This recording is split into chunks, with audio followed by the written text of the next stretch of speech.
કાશી વિશ્વનાથ જવાની દરેક હિન્દુ ધર્મના શિવ ભક્તોની મનોકામના હોય છે, પરંતુ જે ભક્ત કાશી નથી જઈ શકતા તેઓ પુરાતન કાળમાં ડભોઈ તાલુકાના કાયાવરોહણ ગામે 28મા અવતારમાં માનવ શરીર કાયામાં સ્વયં ભગવાન શિવે જન્મ લીધો હોય તેવી ભૂમિ એ જ ગુજરાતના કાશી તરીકે ઓળખાય છે.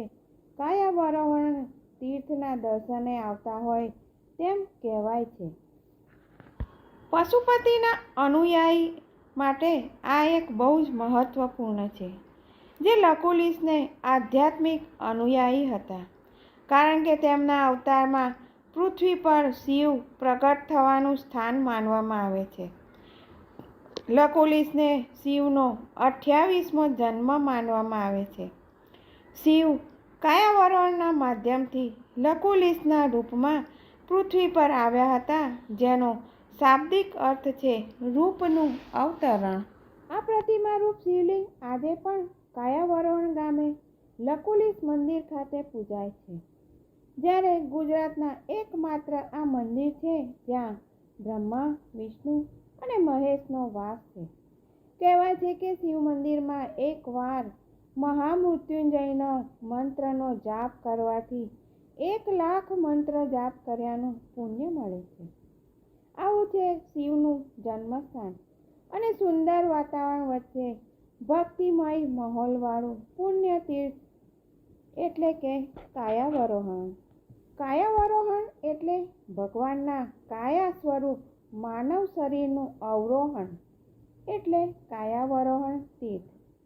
શ્રાવણ માસમાં અહીંયા મોટી સંખ્યામાં ભક્તો દર્શન કરી કાશીમાં દર્શન કર્યાની અનુભૂતિ કરે છે અને પોતાની જાતને ધન્ય અનુભવે છે. જય શ્રી કૃષ્ણ મિત્રો, સ્વાગત છે તમારું મારી ચેનલ સ્નેહ સાગરમાં. જો આ કાયાવરોહણની માહિતી આપ સૌને પસંદ આવે તો લાઈક, શેર અને સબસ્ક્રાઈબ અવશ્ય કરશો. ગુજરાતનું કાશી તરીકે ઓળખાતું એટલે લકુલિશ યાત્રાધામ કાયાવરોહણ. વડોદરા જિલ્લાના કાયાવરોહણ ગામ, જ્યાં ભગવાન સ્વયં માનવ કાયા રૂપે 28મા અવતારમાં જન્મ લીધો હતો. આજે આ શિવાલય લકુલિશ મહાદેવના મંદિર કાયાવરોહણ તરીકે ગુજરાતનું કાશી તરીકે પ્રખ્યાત થયું છે.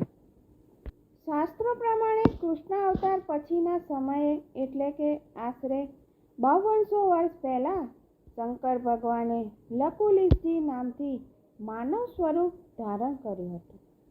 લકુલિશને ભગવાન શંકરના 28મા અવતાર ગણવામાં આવે છે. કૃપાલવાનંદજી મહારાજના સ્વપ્નમાં ભગવાન લકુલિશ આવતા તેમણે મંદિરની સ્થાપના કરી હતી, જ્યાં ભગવાન સ્વયં કાયાવરોહણ ગામે માનવ કાયા રૂપે 28મા અવતારમાં જન્મ લીધો હતો. આજે આ શિવાલય લકુલિશ મહાદેવ મંદિર કાયાવરોહણ તરીકે ગુજરાતનું કાશી તરીકે વિખ્યાત છે. અહીંથી કેટલાય તાંબાના સિક્કા અને એક પથ્થરની ખુરશી પણ મળી હતી.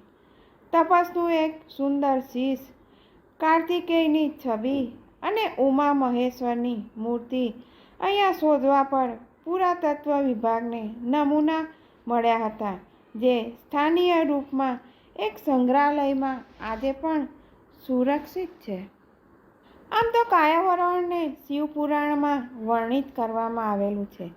ભગવાન શિવના 68 તીર્થોમાંથી આ એક તીર્થ છે, પરંતુ શિવપુરાણમાં વર્ણેલા 12 જ્યોતિર્લિંગોમાં કાયાવરોહણનો ઉલ્લેખ નથી કરવામાં આવ્યો.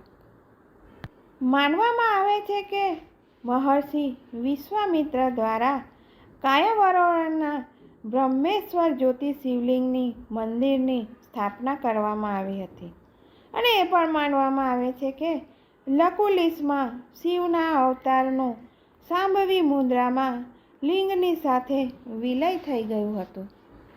માન્યતા અનુસાર લકુલિશ સંપ્રદાયની લોકપ્રિયતાની સાથે સાથે યોગેશ્વર શિવના સ્વરૂપમાં બેઠેલા લકુલિશમાં રૂપાંતર થઈ ગયું.